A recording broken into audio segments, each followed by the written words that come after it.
Guys, welcome to our series of best to worst, जहां हम brutally review करते हैं प्रोडक्ट्स को और बेस्ट टू वर्स्ट बताते हैं ताकि आप लोगों की कुछ हेल्प हो सके। और तभी मैंने ये सारे सिरम्स ट्राई करे क्योंकि मेरी डर्मैट ने मुझे स्ट्रिक्टली मना कर रखा है, क्योंकि मेरी ऑयली स्किन है, प्लस मेरे फेस पे बहुत जल्दी एक्ने आ जाते हैं सेंसिटिव स्किन होने की वजह से, और मेरा स्कैल्प भी ऑयली है जिसकी वजह से डैंड्रफ आ जाता है। तो इन सबको ध्यान में रखते हुए मेरी जो डर्मैट है उन्होंने मुझे बताया कि आप ना हेयर ऑयल्स कम्प्लीटली बंद कर दो यूज़ करना। सो मुझे हुआ कि अब मैं क्या लगाऊं हेयर ग्रोथ के लिए, तो उन्होंने मुझे कहा अपना ना हेयर सीरम्स में इन्वेस्ट करना स्टार्ट करो। अब काफ़ी ऐसे हेयर सीरम्स थे जो मेरे को ना एडवर्स रिएक्शन, मतलब एकदम नेगेटिव रिएक्शन भी देखने को मिले ड्यूरिंग दिस प्रोसेस। मैं ऑलमोस्ट 1 से 1.5 साल से मैं हेयर ऑयल्स कम्प्लीटली बंद कर दिया मैंने यूज़ करना। तो बिना किसी देरी के इस वीडियो को स्टार्ट करते हैं, वन बाय वन देखते हैं कि कौन से बेस्ट हैं और कौन से वर्स्ट हैं। अब मैं रील्स पे तो बहुत बारी बताती हूँ कि ये वाला सीरम मेरे लिए वर्क करा, 7 दिन में इसने या 30 दिन में इसने रिजल्ट शो करे। 7 दिन में तो ऐसा कोई भी सीरम नहीं होता जो 7 दिन में रिजल्ट शो करे, एटलीस्ट 45 डेज लगते हैं। बट आपके स्कैल्प टाइप पे, आपके स्कैल्प कंडीशन पे भी फ़र्क पड़ता है। अगर आपका स्कैल्प टाइप या ऑयली है, ड्राई है, या आपका जो स्कैल्प टाइप है वो ईजिली एब्जॉर्ब कर पा रहा है आपका जो भी इंग्रेडिएंट आप लगा रहे हो, उस पर भी डिपेंड करता है। अब मैं ये जो सीरम दिखाने वाली हूँ ना, इनमें आप ये 3 इंग्रेडिएंट्स देखोगे। पहला होता है रेडेंसिल। रेडेंसिल का काम क्या होता है? रेडेंसिल बेसिकली आपके जो स्कैल्प के स्टेम सेल्स होते हैं ना, उनको पुश देता है ताकि वो हेयर ग्रोथ में वर्क कर पाए। चलो, पहला पॉइंट क्लियर। अब एनागाइन सेकंड इंग्रेडिएंट होता है जो आप कॉमनली देखोगे हर सीरम में। एनागाइन का काम होता है आपके बालों की जो लाइफ साइकिल है ना, उसको रीबैलेंस करना ताकि वो हेयर फॉल कंट्रोल कर पाए, बेसिकली हेयर लॉस पे टारगेट कर पाए। और तीसरा इंग्रेडिएंट आप नोटिस करोगे, प्रोकेपाइल। प्रोकेपाइल का मतलब मैं अच्छे से प्रोनाउंस कर रही हूँ या नहीं, बेसिकली होता क्या है ना, वो आपके जो बालों का मतलब हेयर फॉलिकल होता है ना, उसका मेटाबॉलिज्म, जैसे हमारी बॉडी का मेटाबॉलिज्म होता है ना, वैसे ही बालों का भी, स्कैल्प का भी होता है। वो हेयर फॉलिकल के मेटाबॉलिज्म को बूस्ट करता है। तो ये 3 इंग्रेडिएंट हर सीरम में होने चाहिए अगर आपको हेयर लॉस कंट्रोल करना है, आपको हेयर फॉल मतलब कंट्रोल करना है, या फिर आपको हेयर ग्रोथ करनी है। तो ये इंग्रेडिएंट हम कॉमनली नोटिस करेंगे। इसका कितना कॉन्सेंट्रेशन किस सीरम में है वो बहुत ज़्यादा डिफरेंस लाता है। तो आपने ये मुझे बेयर एनाटॉमी का सीरम हर बारी यूज़ करते हुए, बताते हुए, अपना रिव्यू शेयर करते हुए सुना होगा, लेकिन इसका प्राइस आपको पड़ जाता है 748 अप्रॉक्स। थोड़ा सा एक्सपेंसिव है लेकिन वर्थ द मनी। अब इसकी बात करूं तो इन्होंने ऐसा क्लेम करा हुआ है कि 10 दिन में आपका ऑलमोस्ट 214 स्ट्रैंड्स जो है हेयर ग्रोथ कर जाएगी, लेकिन मेरे केस में मुझे ऐसा बिल्कुल भी देखने को नहीं मिला। हेयर ग्रोथ मुझे नहीं देखने को मिली, लेकिन ऑनेस्टली मुझे हेयर लॉस में बहुत फ़र्क मिला, बट वो भी 45 से 60 डेज़ के बीच में। मुझे ऐसा फ़र्क नहीं देखने को मिला कि मतलब मेरा जो है हेयर ग्रोथ स्टार्ट ज़्यादा हो गई है। हेयर ग्रोथ होती है लेकिन 60 डेज़ के बाद ही मुझे हेयर ग्रोथ देखने को मिली। 45 से 60 डेज़ तक कंसिस्टेंट बेसिस पे डेली यूज़ करा है मैंने ये सीरम, ऑलमोस्ट मतलब हर दिन ही लगा लो। बट मैं तो कहूँगी आप ना कभी भी जो हेयर सीरम ले रहे हो ना, एक तो देख लेना डेली लगाओ, क्योंकि कंसिस्टेंट बेसिस पे लगाओगे तभी रिजल्ट मिलेंगे। और ऐसा नहीं है कि सिर्फ हेयर सीरम ही आपका सारा काम कर दे। आपको अपनी डाइट में प्रोटीन वगैरह ऐड करना पड़ेगा, आपको विटामिन चेक कराना पड़ेगा कि आपके कौन सी डेफिशिएंसी है, उसके अकॉर्डिंगली भी होती हैं चीज़ें। कौन सा स्टेज ऑफ हेयर लॉस आपको अभी करंटली आप फेस कर रहे हो, वो चीज़ भी मैटर करती है। अगर फर्स्ट और second stage of hair loss है तब ये आपके ऊपर अच्छा वर्क करेगा। और सभी सीरम जो है ना, काफ़ी कमेंट आते हैं नीचे कि आप मेंस के लिए नहीं बताते हो। सभी सीरम आप एज अ मैन भी यूज़ कर सकते हो, एज अ फीमेल भी यूज़ कर सकते हो। अब जैसे अगर आपको जहाँ जहाँ अफेक्टेड एरियाज़ होते हैं वहाँ वहाँ हेयर सीरम लगाना होता है। सपोज़ मेरा ये वाला पार्ट जो है हल्का सा डेंसिटी कम है, तो मैं सिर्फ ये पार्ट कवर करती हूँ। मैं बहुत ज़्यादा लगाऊंगी तो मुझे बहुत कॉस्टली पड़ेगा, 750 का मैं महीना भी नहीं चला पाऊंगी। तो उस केस में, और प्लस मुझे ना एक चीज़ इस सीरम में बहुत यूनिक देखने को मिली है, even they don't claim about this thing, कि ये डैंड्रफ कंट्रोल करता है। मेरे को कंसिस्टेंट बेसिस पे लगाया है ना, जब से मुझे डैंड्रफ की प्रॉब्लम नहीं हुई। और काफ़ी अपने डर्मैट्स वगैरह सुने होंगे, ऐसा बोलते हैं कि अगर डैंड्रफ नहीं होता है तो हेयर लॉस की प्रॉब्लम कम होती है। मतलब हेयर लॉस बेसिकली आपका जो स्कैल्प बिल्डअप है ना, उसकी वजह से होता है। आपको डैंड्रफ में फ़र्क दिखेगा तो आप मतलब मेक श्योर करो डैंड्रफ ना हो, तब हेयर लॉस काफ़ी आपको डिफरेंस मिलेगा। या तो फिर डेफिशिएंसी हो सकती है कोई। कंसिस्टेंट बेसिस पे यूज़ करो, 45 डेज से लेकर 60 डेज़ तक आपको बहुत डेफिनेटली फ़र्क दिखेगा। अब इंग्रेडिएंट की बात करें तो 3% रेडेंसिल, 4% एनागाइन, 3% बाइकैपिल और 1% कैपिला लॉन्गा। ये आपको मोस्टली हर सिरम में मिलते हैं जो कि हेयर ग्रोथ को बूस्ट करते हैं। साथ में काफ़ी अच्छा फॉर्मूला मुझे इसका लगता है, मैं लगाती हूँ, ईजिली एब्जॉर्ब हो जाता है। नेक्स्ट डे मुझे हेड वॉश करने की ज़रूरत नहीं है। बेसिकली जितने भी हेयर सिरम होते हैं ये लीव इन ट्रीटमेंट की तरह काम करते हैं। आपको लगाना है कंसिस्टेंट बेसिस पे, देन आप हेड वॉश कर सकते हो। अगर आप हेयर ऑयलिंग कर रहे हो उसके साथ मैं कहूँगी मत मिक्स करा करो कोई भी हेयर सिरम को। डायरेक्टली आपको सिर्फ सिरम पे डिपेंड होना है तो आप ऐसा कुछ ट्राई कर सकते हो। अब बात करते हैं नेक्स्ट की, ये सोलफ्लावर जो कि काफ़ी अफोर्डेबल है इन सभी सिरम में। मतलब आपको ये 270 या 300 अप्रॉक्स मिल जाएगी इसकी छोटी बॉटल। मैंने बड़ी ली थी लेकिन मुझे पर्सनली ऐसा लगा ना, मुझे मेरे स्कैल्प टाइप पे बिल्कुल भी सूट नहीं करता। मे भी काफ़ी लोगों को अच्छा डिफरेंस देखने को मिले, मुझे कमेंट्स में आप लोग बताना। और आपके कमेंट्स भी ना बहुत ज़्यादा वैल्यूएबल होते हैं। कई बार ना किसी के मे भी मैं उतना अच्छा आपको बता ना पाऊँ, लेकिन काफ़ी लोगों का फ़र्क जो दिखता है उनको उनके स्कैल्प टाइप के थ्रू आपको अच्छा आइडिया लग पाता है, बाकी लोगों की हेल्प हो जाती है बेसिकली। अब ये मेरे स्कैल्प टाइप पे पता नहीं क्यों वर्क नहीं करा, क्योंकि एक तो इसके अंदर रोजमेरी और रिडेंसिल है, इस वजह से नहीं, ऐसा कोई रीज़न नहीं है। और आपको इसके अंदर ना एनागाइन और बाकी जो प्रोकोपाइल, मैंने बाकी इंग्रेडिएंट्स एनागाइन, प्रोकोपाइल और तीसरा इंग्रेडिएंट भी था ना, तो ये इंग्रेडिएंट्स आपको नहीं मिल जाते। इसके अंदर आपको रोजमेरी मिल जाएगा जो हेयर ग्रोथ में आपने काफ़ी नाम सुना है उसका, और रिडेंसिल मिल जाएगा जो कि मैंने बताया ना वो पुश करता है हेयर ग्रोथ में। अगेन ये दोनों इंग्रेडिएंट जो है ना वो दोनों ही आपके हेयर ग्रोथ में वर्क करते हैं। अब इसके अंदर आपको एंटी ग्रेइंग बूस्टर मिल जाता है, बाकी सिरम में आपको ये चीज़ नहीं मिलेगी। ये एक काफ़ी game changer kind of product है। अगर आपको प्री मैच्योर ग्रेइंग आपको फेस कर रहे हो तो ये काफ़ी अच्छा ऑप्शन रहेगा। लेकिन मेरे साथ जो सीन हुआ ना, ये क्लेम भी करते हैं ये चीज़ कि आपको स्टार्टिंग फेज़ में काफ़ी हेयरफॉल हो सकता है ड्यूरिंग ऑलमोस्ट वन मंथ से तो कम ही, मतलब 10-12 दिन।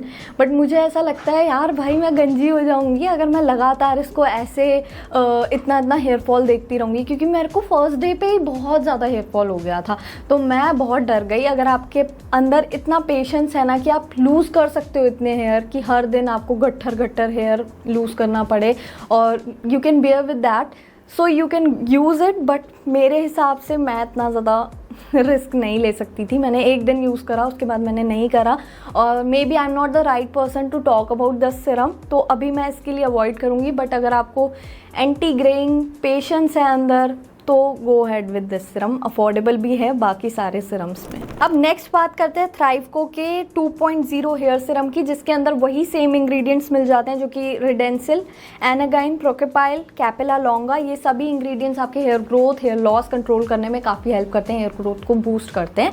तो इसका पहले प्राइस अप्रॉक्सीमेटली मुझे जितना याद है 999 था, लेकिन अब इसका प्राइस काफ़ी अफोर्डेबल हो गया है, 679 रुपीज़। काफ़ी लाइट वेट है, डेली के लिए आराम से यूज़ कर सकते हो, बहुत ज़्यादा हैवी नहीं लगता, आपको नेक्स्ट डे हेड वॉश करने की नीड नहीं है, लीव इन ट्रीटमेंट है तो आप डेली बेसिस पे लगा सकते हो उसको। लेकिन यही चीज़ मुझे थोड़ा सा बॉदर करती है कि इसको यूज़ करने के लिए ना आपको बहुत ज़्यादा पेशेंस चाहिए, आपको इंस्टेंट रिजल्ट नहीं मिलेंगे। Some cases will take about 6 to 7 months, उससे पहले आपको रिजल्ट नहीं मिलते हैं इस केस में। बाकी काफ़ी ऐसे सिरम हैं जो कि आपको 45 से लेके 60 डेज़ में रिजल्ट देखने को मिलेंगे, लेकिन मेरे केस में मुझे इसको यूज़ करते हुए मैंने जब चेकअप वगैरह लिया था तो मुझे ऑलमोस्ट 6 months या ऐसे में ही डिफरेंस मुझे लगा था कि हाँ मैं इतना ज़्यादा I am a impatient person, मैं बहुत इम्पल्सिव हूँ, आई वांट रिजल्ट्स क्विकली। तो मेरे केस में तो ये वर्क उतना मुझे डिफरेंस नहीं देखने को मिला था। बट ऑनेस्टली ये हेयर लॉस में काफ़ी हद तक मुझे 1 month या 2 month में डिफरेंस देखने को मिला था। ये प्रोसेस जो है ना हेयर सिरम का, मैंने अभी नहीं स्टार्ट करा है, मैं बहुत टाइम से अलग अलग हेयर सिरम्स करती आ रही हूँ यूज़। अगर आपने मेरी इंस्टा पे रील्स देखी होंगी, मैं बहुत सारे ऐसे जो हैं हेयर सिरम्स ट्राई करती रहती हूँ। मैंने प्लेक्स, रोजमेरी और पता नहीं कितने सारे सिरम्स के ऊपर वीडियो डाली हुई है। तो ये वाला जो सिरम है ना, ये आपको टाइम मांगता है रिज़ल्ट शो करने में। मेरे हिसाब से आपको और ज़्यादा अच्छे ऑप्शन मिल जाएंगे अगर आपको थोड़े जल्दी रिजल्ट्स चाहिए। तो ये आपको काफ़ी लोगों को डिफरेंस देखने को मिलता है 1 month में, लेकिन आपकी डाइट वगैरह पे भी डिपेंड करता है कि आपका रिज़ल्ट कितना जल्दी शो होगा। अब नेक्स्ट है ये बी बॉडी वाइज का हेयर ग्रोथ सिरम, जो कि रोल ऑन फॉर्म में। ये मुझे बहुत ही अच्छा लगता है, मतलब इतना इजी टू यूज़ है। ये मेरा सेकंड पैकेज है और बेयर एनाटॉमी का भी मेरा सेकंड या थर्ड। मैंने लिटरली बेयर एनाटॉमी का एक पूरा कंप्लीट कर लिया था, तो मेरे को हेयर लॉस में काफ़ी रिडक्शन देखने को मिला। अब मैं बताऊँ ना, मैं सच में एक दिन भी ऐसा नहीं है मैंने हेयर सिरम ना लगाया हो, मैं हर दिन लगाती हूँ, हर दिन। और जिस दिन मैंने हेड वॉश करा उस दिन तो स्पेशली मैं हेयर सिरम लगाती हूँ, क्योंकि उस दिन जल्दी एब्जॉर्ब होता है। अब ये वाला जो बॉडी वाइज का सिरम है ना, इसमें सबसे अच्छा जो फैक्टर मुझे देखने को मिलता है, तो उसका प्राइस अच्छा है। 599 में यूजुअली जो सिरम हैं जितने भी, वो 700 अप्रॉक्स हैं, कोई 1000 है। लेकिन ये वाला जो है आपको रोल ऑन फॉर्म में मिल जाता है, वही सेम इंग्रेडिएंट्स है। 3% रोजमेरी, 3% रिडेंसिल, एनागाइन, एमेनैक्साइल करके एक इंग्रेडिएंट है जिसका भी 2% कॉन्सेंट्रेशन दे रखा है। अब इसमें ना रोल ऑन फैक्टर सबसे ज़्यादा यूनिक है। मतलब आपको बहुत ज़्यादा अगर टाइम नहीं मिलता किसी भी चीज़ का मसाज करने का, लगाने का, तो ये आपने खोला, डायरेक्टली ऐसे ऐसे करके आपने लगाया। और अब आप सोचोगे कब तक लगाना है भाई, कितनी देर लगाऊंगी, तो यहाँ पे मेजरिंग स्केल भी दे रखा है। इफ़ यू कैन सी, यहाँ पे मेजरिंग स्केल दे रखा है जिससे आपको 1 ml ऑफ प्रोडक्ट ख़त्म करना होता है। स्टार्टिंग में मुझे बहुत दिक्कत हो रही थी यार, इतनी देर तक लगाए जा रही हूँ, इतना दर्द होने लग गया था ना सर में। बट धीरे धीरे you will get to use to it, और धीरे धीरे आपको मतलब आसानी से लगा पाओगे और ईजिली ग्लाइड करेगा। स्टार्टिंग में वो जो रोल ऑन होता है ना, वो थोड़ा थिक होता है, लेकिन धीरे धीरे वो सॉफ्ट हो जाता है, ईजिली मूव करने लगता है। अब स्टार्टिंग में तो हर रोल ऑन ऐसा ही होता है ना। मिलती सारे हेयर ग्रोथ इंग्रेडिएंट्स हैं जो कि हम यूजुअली देखते हैं। आपको हेयर लॉस में विद इन 1 मंथ आपको काफ़ी रिडक्शन दिखेगी, लेकिन हेयर ग्रोथ में देखो ऑनेस्टली 3 से 4 महीने कंसिस्टेंट डेली बेसिस पे यूज़ करोगे तभी रिजल्ट दिखेंगे। मिनिमम 3 दिन तो लगाओ ही लगाओ कोई भी हेयर सिरम को। बाकी जितने भी सिरम हैं उनके कंपैरेटिवली ये थोड़ा सा स्टिकी रह सकता है, मतलब लगाओगे तो थोड़ा टाइम लगेगा एब्जॉर्ब होने में। और दूसरी बात ये है कि आपको 2 दिन में एटलीस्ट हेड वॉश करना पड़ेगा इसको लगाने के बाद। तो हेयर सिरम्स में यूजुअली मैं 3 दिन बाद ही हेड वॉश करती हूँ। लॉन्ग हेयर लेंथ है तो मैं इतना ज़्यादा नहीं कर पाती हूँ हेड वॉश। मुझे पता है आधे लोग ना ये विश केयर के सिरम के लिए ये वीडियो देख रहे हैं, क्योंकि विश केयर का सिरम आजकल बहुत ज़्यादा हाइप में है, और मैं तो अभी चाहूँ तो ये पूरी टेबल भर सकती हूँ। मैंने इतने सारे जो है ये विश केयर के सिरम्स ट्राई करे हैं, मतलब ट्राई क्या करें, मुझे पसंद है बेसिकली, क्योंकि ये वाले इतने ज़्यादा एक तो ईजी है ना यूज़ करने, और सच में इसमें रिजल्ट देखने को मिलते हैं। क्योंकि यूजुअली जितने भी सिरम है ना उनमें मतलब रिडेंसिल, एनागाइन, प्रोकेपाइल, कैपिला लॉन्गा, ये सब इंग्रेडिएंट्स होते हैं। लेकिन इसमें आपको राइस वाटर, एक और इंग्रेडिएंट आता है ग्रीन टी एक्सट्रैक्ट, और एक और जिंक है शायद, जिसकी वजह से डैंड्रफ रिडक्शन में भी हेल्प दिखती है। और कैफीन वगैरह बहुत सारे इंग्रेडिएंट्स है, कैफीन, बायोटिन, राइस वाटर, बाइकपाइल, एनागाइन और रिडेंसिल वगैरह सेम कॉन्सेंट्रेशन में बाकी इंग्रेडिएंट्स है। लेकिन उसके साथ साथ आपका जो है राइस वाटर एक्सट्रैक्ट जो है, आपने you must have heard about this ingredient rice water extract, कि कोरियंस जो हैं बहुत सालों से यूज़ करते आ रहे हैं। That's why they have a long hair growth and you know काफ़ी ज़्यादा उनकी हेयर ग्रोथ ज़्यादा ही रहती है हमारे से। तो अब होता क्या है ना कि इतने सारे इंग्रेडिएंट्स कहीं ना कहीं इन्होंने सोच ही लिया है कि हम तो भैया हेयर ग्रोथ करवा के ही छोड़ेंगे। तो एक तो इसका ये चीज़ अच्छी लगती है, प्लस ये जो स्प्रे बॉटल है ना, इसमें enough amount of Siram spray होता है। आपको अपने हैंड से ज़्यादा वो नहीं करना कि आप अच्छे से ड्रॉप पर ले रहे हो, लगा रहे हो, एकदम कन्वीनियंट है यूज़ करना। लेकिन मुझे सबसे जो है इसका कॉन लगता है वो ये है कि क्वांटिटी जो है वो कम है as per the price. 679 rupees का ये मुझे पड़ता है, लेकिन आपका ये मुश्किल से 20 दिन चलता है अगर आप 3 से 4 स्प्रे लगाने होते हैं जो कि इंस्ट्रक्टेड है। हेयर लॉस तो आपको ऑलमोस्ट 1 महीने में दिख जाएगा, काफ़ी कम हो जाएगा। लेकिन हेयर ग्रोथ में आपको बहुत ज़्यादा पेशेंस रखना पड़ता है। मतलब बाकी सिरम्स के कंपैरेटिवली ये आपको जल्दी रिजल्ट देगा। एक तो इतना ज़्यादा बिल्कुल वाटर कंसिस्टेंसी है, इतनी जल्दी एब्जॉर्ब कोई भी सिरम नहीं होगा। तो मुझे ऐसा लगता है ना कि इतने मतलब अच्छे रेट पे कोई सिरम मिल सकता है तो ये विश केयर का होगा। अगर आपको जेन्युइनली हेयर ग्रोथ देखनी है ना, तो आप 2 सिरम मैं बताऊंगी, वो मुझे कॉस्टली भी लगते हैं, साथ में मुझे लगता है कि मैं डेली लगाऊंगी तो मुझे हेड वॉश करना पड़ेगा। पहला है मिनिमलिस्ट का जो हेयर ग्रोथ एक्टिव्स का सिरम है वो वाला, और दूसरा है ऑर्डिनरी का मल्टीपेप्टाइड, वो 1200 अराउंड है, और जो मिनिमलिस्ट का आई गेस मुझे मिल नहीं रहा था, आउट ऑफ स्टॉक था, वो भी आपका 700 में है, बट वो आपके बालों को ना बहुत स्टिकी बना देता है, तो वो चीज़ मुझे अच्छी नहीं लगती। मेरे बाल बिल्कुल फ्लैट हो जाते हैं और डेली में वो चीज़ मैं हर दिन हेड वॉश नहीं कर सकती हूँ, तो इस वजह से वो मैंने आज इंक्लूड नहीं करा। बट जेन्युइनली अगर आपको हेयर ग्रोथ देखनी है ना, तो एक बारी मिनिमलिस्ट का वो ट्राई कर देखो। अब विश केयर के ना मार्केट में बहुत सारे ड्यूब भी आ रखे हैं, अब कैसे पता लगाएं यार कैसे रियल है। अभी मैंने रिसेंटली देखा, पता नहीं युवा करके कोई ब्रांड है, उन्होंने सेम पैकेजिंग में ऐसे ही प्रोडक्ट लॉन्च करा है, लेकिन अब इसको पता करने के लिए ना आप सबसे पहले इनकी स्पेलिंग्स जो ये इंग्रेडिएंट्स हैं उनकी स्पेलिंग चेक करना। अब जैसे काफ़ियों में ना एनागाइन को एमागाइन लिखा हुआ है, तो वहाँ पे एक डाउटफुल है। अगर आपकी ये पैकेजिंग, ये ओजी जो विश केयर का सिरम है, इसकी पैकेजिंग ऑब्वियसली वाइट कलर की होती है, लेकिन वहीं पे आप इसकी पैकेजिंग देखोगे ना जो फेक वाले की, वो ट्रांसपेरेंट होती है, तो वहीं पे चोर पकड़ा जाता है। तो ये दो चीज़ें होती है। साथ में आप ना इसका जो थ्रो देखोगे ना, वो काफ़ी ज़्यादा स्मूथ है, और जो फ्रेग्रेंस है बहुत माइल्ड है, rice water, fermented rice water होती है ना वैसी आती है, लेकिन वहाँ पे आपको बहुत स्ट्रॉन्ग फ्रेग्रेंस आएगी, बहुत ज़्यादा ऐसे ना सिंथेटिक काइंड ऑफ फ्रेग्रेंस, तो वहाँ पे पकड़ा जाएगा। अब नेक्स्ट बात करते हैं मामाअर्थ के इस रोज़मेरी सिरम की, जो कि मुझे पर्सनली उतना ज़्यादा पसंद नहीं है, क्योंकि इसके अंदर आपको जो मेनली हेयर ग्रोथ के इंग्रेडिएंट्स हैं वो नहीं मिलते हैं। प्रो कैपाइल, लौंगा वगैरह, ये जितने भी इंग्रेडिएंट्स होते हैं जो हेयर ग्रोथ बूस्ट करते हैं, वो राइस वाटर, कैफीन, ये सब इंग्रेडिएंट्स नहीं मिलते हैं। जैसे कि विश केयर के सिरम में आपको 6 के 6 इंग्रेडिएंट्स मिल जाते हैं। अब मैं विश केयर कर रही हूँ ना, मैं नहीं नाम लेती हूँ, फिर आप सोचोगे कि इसने स्पॉन्सर करा हुआ है इसको, वो चीज़ नहीं है। अब इसके प्राइस की बात करें ना, इसका प्राइस है 600 रुपीज़, लेकिन इसकी कंसिस्टेंसी भी इतनी ज़्यादा थिक है ना कि मुझे डेली हेड वॉश करना पड़ रहा था जब भी मैं इसको यूज़ कर रही थी। मेरे बाल इतने ज़्यादा ऑयली हो जा रहे थे, ऑयली स्कैल्प मेरा ऑलरेडी है, अगर आपका ड्राई स्कैल्प है तब आप फिर भी यूज़ कर सकते हो, लेकिन ऑनेस्टली मैंने इसको बहुत टाइम, ऑलमोस्ट 1 महीना ट्राई कर देखा है, मुझे कोई डिफरेंस नहीं देखने को मिला, वेदर इट्स हेयर ग्रोथ और हेयर फॉल रिडक्शन में कोई डिफरेंस देखने को नहीं मिला। मुझे ऐसा लगा कि यार मैं एक तो इतना ज़्यादा 600 इन्वेस्ट कर रही हूँ, और ये बोल रहे हैं it's instructed by them that you have to be very consistent, like you have to use it twice a day, which makes it more expensive, कि मैं दिन में 2 बार ही लगा रही हूँ, so it will nearly cost me for ₹2400।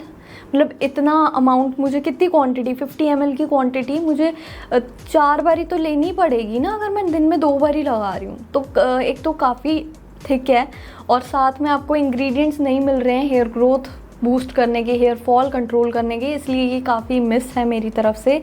I would rate this one 5 out of 10, सो ये miss है मेरी तरफ से। वो द ओजी प्लिक्स का, प्लिक्स कह रही हूँ, पिलग्रिम का ये वाला सिरम, जो अगर आपको मान लो बहुत सारे कंसर्न्स हैं, हेयर फॉल हो रहा है, हेयर ग्रोथ नहीं हो रही, बालों की क्वालिटी अच्छी नहीं है, बेसिकली आपके बाल बहुत डल लग रहे हैं, तो in that case you can use Pilgrim का ये वाला सीक्रेट ऑफ जीजू आइलैंड। बेसिकली कोरियन जो है इनका फॉर्मुलेशन है, पता नहीं क्यों ये कोरियन फॉर्मुलेशन के पीछे आजकल ब्रांड्स बहुत ज़्यादा भाग रहे हैं, क्योंकि उनका जो कोरियंस के, चाहे आप जैसे मतलब जो राइस वाटर रिलेटेड वगैरह जितनी भी चीज़ें होती है ना, वो ज़्यादा हेयर ग्रोथ में बूस्ट करते हैं। तो ये वाला जो है ना, इसके अंदर आपको रिडेंसिल, एनागाइन वगैरह सब मिल जाता है, बट 1-2 जो इंग्रेडिएंट्स है वो बाकी सारे इंग्रेडिएंट्स से हटके हैं, हर सिरम से हटके हैं, वो है ग्रीन टी एक्सट्रैक्ट, और साथ में आपको जिंक मिल जाता है, जो कि बैक्टीरियल ग्रोथ को होने से काफ़ी हद तक प्रिवेंट करता है, जिसकी वजह से बिल्डअप और बहुत सारे कंसर्न्स हमें देखने को मिलते हैं, लेकिन इसमें वो चीज़ आपको नहीं फेस करनी पड़ेगी। आपका जैसे बिल्डअप कम होगा, वहीं से आपका जो है हेयर ग्रोथ भी बूस्ट होने लगेगी, बाकी कंसर्न्स धीरे धीरे कम होते जाएंगे। तो आपको मल्टीपल बेनिफिट्स अगर किसी सिरम से चाहिए तो ये बिल्कुल ट्राई कर देख सकते हो, पिलग्रिम का ये वाला सिरम। और मैंने काफ़ी सारी रिसर्च भी पढ़ी है, और मैंने खुद भी फेस करा है कि अगर मुझे किसी ने हेयर ग्रोथ भी दी है ना, वो पिलग्रिम है, लेकिन हेयर ग्रोथ उतना जल्दी देखने को नहीं मिली। मतलब मुझे 60 to 70% मेरा हेयर फॉल कंट्रोल हो गया था विद इन 1 मंथ। उसके बाद मैंने ऑलमोस्ट 3 से 4 महीने मैंने देखा कि हाँ मेरे बेबी हेयर वगैरह थोड़े बहुत आने लग गए। और मैंने काफ़ी ऐसा रिसर्च भी इनकी पर्सनल वेबसाइट पे भी देखा। इन्होंने ऑलमोस्ट बहुत सारे पेशेंट जो हैं उन्होंने अपना फीडबैक शेयर करा है। वैसे तो काफ़ी चीज़ें पेड होती हैं, लेकिन पर्सनली मुझे भी ऐसा लगता है ये तो काफ़ी गेम चेंजर रहता है। अफोर्डेबल के साथ साथ और भी काफ़ी चीज़ें कंसर्न सॉल्व करता है। तो मैंने पर्सनली डैंड्रफ की वजह से काफ़ी चीज़ें फेस करी हैं। बिल्डअप हो जाता है, हेयर फॉल होना स्टार्ट हो जाता है। मैं मेक श्योर करती हूँ मेरे बाल ज़्यादा क्लीन रहें, कोई बिल्डअप नहीं हो। धीरे धीरे मैं उसको क्लीन करती रखूँ ज़्यादा, तो मेरे को हेयर ग्रोथ में भी फ़र्क दिखता है। अब इसका प्राइस भी अफोर्डेबल है, साथ में सारे इंग्रेडिएंट्स जो हैं हेयर ग्रोथ बूस्ट करने वाले हैं, हेयर फॉल कंट्रोल करने वाले हैं। The only factor I disagree with this कि इसके अंदर आपको रोज़मेरी नहीं मिलता है। रोज़मेरी आजकल सभी आपको सिरम में मिलता है, क्योंकि ये थोड़ा सा पुराना है, लेकिन स्टिल मुझे कोई इस चीज़ से इतना ज़्यादा इशू नहीं देखने को मिलता है। रोज़मेरी होना चाहिए हर सिरम में, बट इसके अंदर वो चीज़ नहीं है। ओवरऑल इसकी जो थिकनेस है एकदम अप्रोप्रिएट है, बहुत ज़्यादा थिक नहीं लगते, बाल बहुत स्टिकी नहीं लगते। कल ही मैंने लगाया है, देख सकते हो, मैंने हेड वॉश भी कल लगाया था करा था और उसके बाद कल ही लगाया ये वाला सिरम। लेकिन मुझे एज सच मेरे बाल कितने ड्राई और ऐसे लग रहे हैं ना, फ्रिजी नहीं लग रहे, तो उस चीज़ में मुझे अच्छा लगता है। और नेक्स्ट जो है वो ये डीकंस्ट्रक्ट का AHA एक्सफोलिएटिंग स्कैल्प सिरम, जो कि इनका रीसेंट लॉन्च है। और इसके अंदर 1% सैलिसिलिक एसिड है, जिसकी वजह से आपका जो है बिल्डअप कंट्रोल होता है। बट मुझे पर्सनली इतना ज़्यादा बेनिफिट नहीं देखने को मिला, टू बी ऑनेस्ट। मतलब मुझे ऐसा लगता है इससे अच्छा तो मैंने ना ग्लाइकोलिक एसिड जो ऑर्डिनरी का है ना वो ले लिया होता बिल्डअप के लिए, क्योंकि वो स्कैल्प का जो है हेल्थ प्रमोट करता है by removing the all buildup. मतलब आपके बाल जो भी जिसके जैसे कोई प्रोडक्ट रेजिड्यू रह जाता है उसको हटाने में काफ़ी हद तक हेल्प करता है। लेकिन इस केस में डीकंस्ट्रक्ट में मैं खुश नहीं हुई। इसके रिज़ल्ट एवरेज थे। आपको स्कैल्प जिस दिन हेड वॉश करते हो उस दिन लगाना होता है, लेकिन मुझे फिर भी थोड़ी बहुत इचिंग होती है, इस वजह से मुझे उतने इफ़ेक्टिव रिज़ल्ट देखने को नहीं मिले।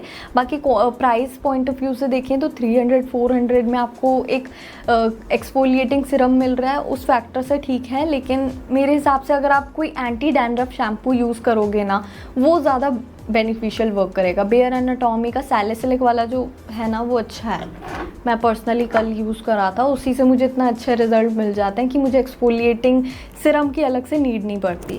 अब नेक्स्ट जो है ये प्लिक्स का रोजमेरी हेयर ग्रोथ सिरम है, जिसके अंदर आपको 3% रिडेंसिल एनागाइन बाइकेपाइल देखने को मिलता है। ऑनेस्टली मैं इतनी ज़्यादा प्लिक्स के प्रोडक्ट्स की फ़ैन नहीं हूँ, लेकिन ये वाला जो इनका सिरम है ना ये सच में इफेक्टिव है। आपका हेयर फॉल ऑलमोस्ट 1 मंथ में काफ़ी हद तक रिड्यूस हो जाएगा due to the quality ingredients it has. Rosemary जो कि आपका हेयर ग्रोथ बूस्ट करता है, बट मुझे पर्सनली लगता है रोजमेरी का जो कॉन्सेंट्रेशन है वो उतना ज़्यादा नहीं दे रखा, जिसकी वजह से आपको अगर आप पीछे इंग्रेडिएंट्स वगैरह चेक करोगे ना तो रोजमेरी और रोजमेरी आ ही नहीं रहा है। रोजमेरी एंड में जाके दे रखा है, वो भी एसेंशियल ऑयल का कुछ अमाउंट, ज़्यादा कॉन्सेंट्रेशन ऑफ रोजमेरी नहीं है इसके अंदर। बाकी रिडेंसिल वगैरह एकदम परफेक्ट है, एनागाइन है, बाइकेपाइल है, इनका भी कॉन्सेंट्रेशन थोड़ा कम दे रखा है। तो इफ़ेक्टिव तो है, नो डाउट इफ़ेक्टिव है, लेकिन कॉन्सेंट्रेशन कम होने की वजह से इफ़ेक्टिवनेस थोड़ी सी कम हो जाती है। बाकी प्राइस पॉइंट ऑफ व्यू से काफ़ी अच्छी डील है। पहले इनका प्राइस थोड़ा सा कम था, लेकिन अब इन्होंने डिमांड देखकर इसका प्राइस थोड़ा सा इंक्रीज़ कर दिया है, तो ये काफ़ी अच्छा ऑप्शन रहेगा अगर आप हेयर फॉल रिड्यूस करना चाहते हो विद इन अ मंथ। लेकिन हेयर ग्रोथ में आपको 6 to 7 मंथ्स तक वेट करना पड़ेगा, और मेरे हिसाब से हेयर ग्रोथ उतना ज़्यादा बूस्ट नहीं मिलेगा as compare to other serum. अब मैं तो वो जो उनका हेयर ग्रोथ सिरम था ना मिनिमलिस्ट का, वो नहीं दिखा पाई क्योंकि मुझे पर्सनली वो लेना नहीं था, मेरे पर्सनल यूज़ में भी नहीं आना था, क्योंकि वो बहुत स्टिकी है और मुझे मेरे ऑयली स्कैल्प है, मैं उसका क्या ही करती। लेकिन मैंने इनका जो ये मैलिक बॉन्ड रिपेयर अभी 2 महीने पहले लिया है, वो बहुत ज़्यादा मुझे इफ़ेक्टिव लगा, क्योंकि ये आपको ना स्कैल्प पे गलती से भी नहीं लगाना होता है, you just have to apply it on the length. अब लेंथ पे लगाने पे मुझे थोड़ा सा इसका जो टेक्सचर है ना ओवरऑल थोड़ा केमिकल काइंड ऑफ लगता है, लेकिन अगर इसके रिजल्ट्स की बात करें बहुत ज़्यादा इंसेन रिजल्ट्स देता है व्हेन इट कम्स टू अगर आपके बाल बहुत फ्रिजी हो गए आफ्टर केमिकल ट्रीटमेंट। काफ़ी अच्छा सिरम है यार, मतलब 4 हफ्ते से जब से मैं लगा रही हूँ ना मेरे बाल रफ थे नीचे से, अब देख रहे हो कितने मैनेजेबल लग रहे हैं। बट ऐसा नहीं कहूँगी एकदम फेदर स्मूथ हो जाएंगे, सिल्की शाइनी हो जाएंगे, ऐसा कुछ नहीं होता। बट आपके बाल मैनेजेबल हो जाते हैं, ऐसे फैले फैले वो ऐसे नहीं लगते हैं, लेकिन आपको फर्स्ट यूज़ में ही काफ़ी हद तक आपके बाल काफ़ी ऐसे कंट्रोल में लगते हैं कि हाँ मेरे कंट्रोल में है बाल, उतने ज़्यादा मतलब टैंगल नहीं आते हैं बालों में, और नीचे से जो लेंथ है वो काफ़ी हद तक स्मूथ हो जाती है। अगर मैंने जैसे स्मूथिंग कराई हुई है ना 3 साल 4 साल हो गए हैं, उसके बाद भी मैंने अपने बालों की इतनी केयर करी है कि मैं उनको मैनेज कर पा रही हूँ। मतलब समझ रहे हो ना कि 3-4 साल बाद स्मूथनिंग के बाल कैसे लगते हैं। कोई भी ट्रीटमेंट ले लो, बाल बहुत ज़्यादा रफ हो जाते हैं अगर आप केयर नहीं करोगे। इसको यूज़ करने के बाद 3 से 4 हफ्ते में आपका जो सबसे पहला स्टेप हमने सुना ही है ना, जब भी हम स्मूथनिंग कराते हैं, केराटिन बॉन्ड ब्रेक होता है और ये बॉन्ड रिपेयर करता है। अगर आपको अपने जैसे वर्जिन हेयर आपको पहले जैसे चाहिए, तो आपको पहले बॉन्ड को रिपेयर करना होगा, तभी आप आगे मेरे हिसाब से बालों को वैसा आप देख पाओगे जैसा आपका ओरिजिनल कंडीशन थी। तो आपको 4 से 5 हफ्ते में रिज़ल्ट दिखाएगा। आई मस्ट से मैंने खुद देखा है, 4 हफ्ते में बाल बहुत मैनेजेबल हो जाते हैं। और वैल्यू फॉर मनी है, आपका पूरा साल आराम से ये सीरम चला जाएगा, क्योंकि मैंने 2 महीने हुए हैं इसको यूज़ करे हुए। 2 महीने में बस इतना सा लगा है, उसके अलावा नहीं लगा है। वैल्यू फॉर मनी है, क्वांटिटी भी अच्छी मिल रही है। और इसी के साथ ये थे हमारे सभी हेयर सीरम, जो कि मुझे पर्सनली बहुत अच्छे लगते हैं और कुछ बहुत ज़्यादा ख़राब लगते हैं। तो मैंने देखा है काफ़ी लोगों को यूज़ करते हुए, एंड दे आर सेइंग कि ये वर्क नहीं करते हैं। तो मुझे खुद भी गुस्सा आ रहा था कि यार जब आप कंसिस्टेंट यूज़ नहीं करोगे, आपकी डाइट अच्छी नहीं है, और फैक्टर्स भी तो डिपेंड करते हैं ना हेयर ग्रोथ पे, बिल्डअप होता जा रहा है, उसके ऊपर लगाए जा रहे हो सीरम, नहीं अब रिजल्ट मिलेंगे यार। बाकी चीज़ें भी देखो, उसके बाद यूज़ करो। और मुझे कमेंट्स में बताना आप करेंटली हेयर ऑयल्स पे डिपेंड हो, हेयर सीरम लगा रहे हो। अगर ड्राई बाल है तो हेयर ऑयल्स भी अच्छे हैं, अगर ऑयली स्कैल्प है, फेस पे एक्ने आ जाते हैं, तो हेयर सीरम बहुत अच्छा ऑप्शन है। और मैंने कम्प्लीटली स्विच कर लिया, मैं हेयर ऑयल्स नहीं यूज़ करती हूँ पर्सनली। और इसी के साथ हमारी आज की वीडियो ख़त्म होती है। आई होप आप सबको कुछ हेल्पफुल लगी होगी। लाइक, कमेंट, शेयर, सब्सक्राइब भी कर सकते हो। और मिलते हैं नेक्स्ट वीडियो में। नेक्स्ट टॉपिक बता के जाना कमेंट्स में कौन से किससे रिलेटेड वीडियो देखना चाहोगे।